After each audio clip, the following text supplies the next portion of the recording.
जनवरी 2026 बिहार के लिए ये सिर्फ एक महीना नहीं था। नहीं, ये तो एक पूरा कायाकल्प था। एडमिनिस्ट्रेटिव फेरबदल से लेकर खेल के मैदान में वर्ल्ड रिकॉर्ड तक, इस एक महीने में इतना कुछ हुआ जो राज्य के भविष्य की दिशा तय कर सकता है। तो आइए आज इसी एक महीने की कहानी को परत दर परत समझते हैं। किसी भी कहानी को समझने के लिए ना उसकी जमीनी हकीकत को जानना बहुत जरूरी होता है। और बिहार की कहानी की शुरुआत होती है इस एक आंकड़े से, 150 से 190 रुपए। ये राज्य में एक व्यक्ति की औसत डेली इनकम है। अब ये आंकड़ा सिर्फ एक नंबर नहीं है, बल्कि वो सबसे बड़ी चुनौती है जिसने जनवरी 2026 में लिए गए हर बड़े फैसले को कहीं ना कहीं प्रभावित किया। तो ये आंकड़ा हमारे सामने एक बहुत बड़ा सवाल खड़ा करता है ना, कि इस बुनियादी आर्थिक चुनौती से निपटने के लिए आखिर राज्य ने किया क्या। जनवरी 2026 का महीना एक तरह से इसी सवाल के जवाब में की गई कोशिशों का एक जीता जागता दस्तावेज है। इसका पहला और सबसे फौरन वाला जवाब आया गवर्नेंस के लेवल पर। राज्य की जो पूरी एडमिनिस्ट्रेटिव मशीनरी है उसमें एक बड़ा फेरबदल किया गया, और इसका मकसद था काम में तेजी लाना और विकास की योजनाओं को जमीनी स्तर पर तेजी से लागू करना। एक बहुत बड़ा और रणनीतिक कदम उठाया गया, 21 आईएएस और 71 आईपीएस अधिकारियों का ट्रांसफर। अब देखिए, ये कोई रूटीन फेरबदल नहीं था। नई सरकार बनने के ठीक बाद इतने बड़े लेवल पर बदलाव का सीधा मतलब था कि प्रशासन और पुलिस को और ज्यादा जवाबदेह बनाया जा रहा है, ताकि सरकारी योजनाएं सिर्फ फाइलों में न रहें बल्कि जमीन पर तेजी से पहुंचें। अब इस स्लाइड में जो बात वाकई दिलचस्प है वो है इन नियुक्तियों की स्ट्रैटेजी। विजयलक्ष्मी एन को प्लानिंग और डेवलपमेंट विभाग का एडिशनल चीफ सेक्रेटरी बनाना, मतलब साफ है कि राज्य की लॉन्ग टर्म इकोनॉमिक प्लानिंग पर फोकस है। वहीं के सेंथिल कुमार को गन्ना उद्योग जैसे अहम विभाग की जिम्मेदारी दी गई, और कानून व्यवस्था के मोर्चे पर अतुल कुमार जैन को मद्य निषेध और नारकोटिक्स का एडीजी बनाना राज्य की शराबबंदी नीति को सख्ती से लागू करने का एक बड़ा संकेत है। और इसी के साथ जस्टिस संगम कुमार साहू का पटना हाईकोर्ट के चीफ जस्टिस के रूप में शपथ लेना जुडिशियल प्रोसेस में तेजी लाने की उम्मीद जगाता है। लेकिन देखिए, अच्छा शासन सिर्फ बड़े अधिकारियों के तबादलों से तो नहीं आता ना। उसका असली मकसद तो लोगों की जिंदगी को बेहतर बनाना है। और यहीं पर सरकार ने अपना दूसरा बड़ा कदम उठाया, सीधा लोगों में यानी राज्य के भविष्य में इन्वेस्ट करने का। ये खबर तो लाखों स्टूडेंट्स और उनके परिवारों के लिए एक बहुत बड़ी राहत बनकर आई। सरकार ने एससी, एसटी और पिछड़े वर्गों के लिए प्री मैट्रिक स्कॉलरशिप की रकम सीधी डबल कर दी। और ये इसलिए भी बहुत खास है क्योंकि ये बढ़ोतरी 2011 के बाद, मतलब पूरे एक दशक से भी ज्यादा के बाद हुई है। बढ़ती महंगाई के इस दौर में ये कदम यकीनन कई बच्चों को स्कूल में बनाए रखने में मदद करेगा। और हायर एजुकेशन में तो इससे भी बड़ा कह सकते हैं, एक क्रांतिकारी बदलाव आया। पहले क्या होता था कि आईआईटी या एम्स जैसे बड़े संस्थानों में पढ़ने वाले एससी, एसटी छात्रों को सरकारी मदद तो मिलती थी, पर उसकी एक लिमिट थी। अब उस लिमिट को पूरी तरह से हटा दिया गया है।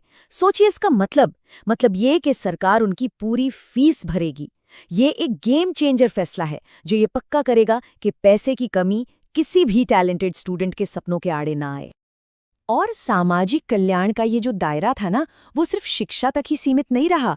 बुजुर्गों के लिए घर पर ही हेल्थ सर्विसेज, कला को बढ़ावा देने के लिए उस्ताद बिस्मिल्लाह खान के नाम पर एक म्यूजिक कॉलेज, और तो और मुंबई में एक नया बिहार भवन। ये सारे फैसले मिलकर एक बड़ी तस्वीर बनाते हैं कि सरकार हेल्थ, कल्चर और दूसरे राज्यों में अपनी पहचान हर मोर्चे पर एक साथ काम कर रही थी। लोगों में निवेश के साथ साथ राज्य ने अपनी इकोनॉमी को रफ्तार देने के लिए भी कुछ बहुत ही यूनिक रणनीतियों पर काम शुरू किया, खासकर एग्रीकल्चर के सेक्टर में, जो कि बिहार की अर्थव्यवस्था की रीढ़ है। इसमें जो सबसे बड़ी पहल है वो है मुख्यमंत्री समेकित चौर विकास योजना। अब ये चौर क्या है? ये उत्तरी बिहार की वो नीची जमीनें होती हैं जहां अक्सर पानी जमा रहता है। तो ये योजना इन 9 लाख हेक्टेयर से ज्यादा की बेकार पड़ी जमीन को मछली पालन के एक बड़े सेंटर में बदलने का लक्ष्य रखती है। क्या कमाल की पहल है, जो पारंपरिक रूप से बाढ़ की समस्या वाले इलाकों को आर्थिक अवसर के क्षेत्रों में बदल सकती है। और इसमें पिछड़ी जातियों के लिए 70% सब्सिडी का प्रावधान इसे और भी समावेशी बनाता है। इकोनॉमी को मजबूत करने का एक और जबरदस्त तरीका होता है अपनी खास चीजों को दुनिया के सामने लाना, और मिथिला मखाना इसका सबसे बेहतरीन उदाहरण है। जरा सोचिए, पूरे भारत का 85% मखाना सिर्फ बिहार से आता है। अब इसे ग्लोबल सुपरफूड की तरह ब्रांड किया जा रहा है। जीआई टैग मिलने के बाद तो अमेरिका जैसे देशों में इसकी मांग इतनी बढ़ गई है कि किसानों की आय पर इसका सीधा और पॉजिटिव असर दिख रहा है। लेकिन जनवरी 2026 में जो सबसे जबरदस्त और शायद चौंकाने वाली खबरें आईं, वो खेल और संस्कृति के मैदान से थीं। यहाँ बिहार ने नेशनल स्टेज पर अपनी एक ऐसी छाप छोड़ी जो हमेशा याद रखी जाएगी। 574 रन्स, 6 विकेट पर। ये स्कोरबोर्ड पर सिर्फ एक नंबर नहीं था, ये एक नया इतिहास लिखा जा रहा था। विजय हजारे ट्रॉफी के एक मैच में बिहार की क्रिकेट टीम ने 50 ओवर में ये पहाड़ जैसा स्कोर बना डाला। और ये सिर्फ एक बड़ी जीत नहीं थी, नहीं, ये लिस्ट क्रिकेट यानी जो प्रोफेशनल 50 ओवर का फॉर्मेट होता है, उसके इतिहास में किसी भी टीम का बनाया गया सबसे बड़ा स्कोर था। एक वर्ल्ड रिकॉर्ड। बिहार की टीम ने दशकों पुराना रिकॉर्ड तोड़ दिया और अपना नाम क्रिकेट की हिस्ट्री बुक्स में हमेशा के लिए दर्ज करा लिया।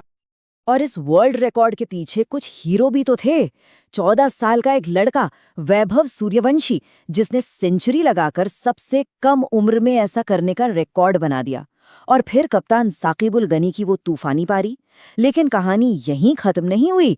टीम ने रणजी ट्रॉफी का निचला टियर यानी प्लेट ग्रुप भी जीता और अब वो अगले सीजन में देश की टॉप टीमों के साथ इलीट ग्रुप में खेलेगी। खेल के मैदान से हटकर देश ने बिहार के कल्चरल और साइंटिफिक योगदान को भी सलाम किया। गणतंत्र दिवस के मौके पर केंद्र सरकार ने राज्य की 3 बड़ी हस्तियों को सम्मानित करने का ऐलान किया। भारत के सबसे बड़े नागरिक सम्मानों में से एक पद्मश्री बिहार की 3 हस्तियों को दिया गया और ये सम्मान राज्य की डाइवर्सिटी को भी दिखाता है। देखिए, विश्व बंधु जी को पारंपरिक डोमकच डांस को दुनिया तक पहुंचाने के लिए, भारत सिंह भारती जी को भोजपुरी लोक संगीत के लिए और गोपाल जी त्रिवेदी को केले के तने जैसे वेस्ट से बिजली बनाने जैसे कमाल के साइंटिफिक आविष्कार के लिए। तो एक महीने की ये सारी तेज तर्रार गतिविधियां, ये बड़े फैसले और ये ऐतिहासिक उपलब्धियां, आखिर बिहार के भविष्य के लिए इनके मायने क्या हैं? तो जब हम इस पूरे महीने को एक साथ देखते हैं तो एक बड़ी दिलचस्प तस्वीर सामने आती है। एक तरफ हैं बड़े बड़े सुधार, स्टूडेंट्स के लिए जबरदस्त मदद और वर्ल्ड रिकॉर्ड जैसी उपलब्धियां, और दूसरी तरफ है वो जमीनी हकीकत, वो कम प्रति व्यक्ति आय वाली चुनौती। यह महीना एक तरह से बिहार की महत्वाकांक्षा और उसकी असलियत दोनों का आईना था। तो सबसे बड़ा और अहम सवाल यही उठता है कि क्या इस एक महीने की जो रफ्तार थी वो एक सच्चा टर्निंग पॉइंट है? क्या ये एक विकसित और खुशहाल बिहार के लिए एक मजबूत नींव रख रहा है, या फिर ये सिर्फ एक टेम्पररी बूस्ट था? इसका जवाब तो खैर वक्त ही देगा, लेकिन जनवरी 2026 ने एक उम्मीदों और संभावनाओं से भरा अध्याय जरूर लिख दिया है।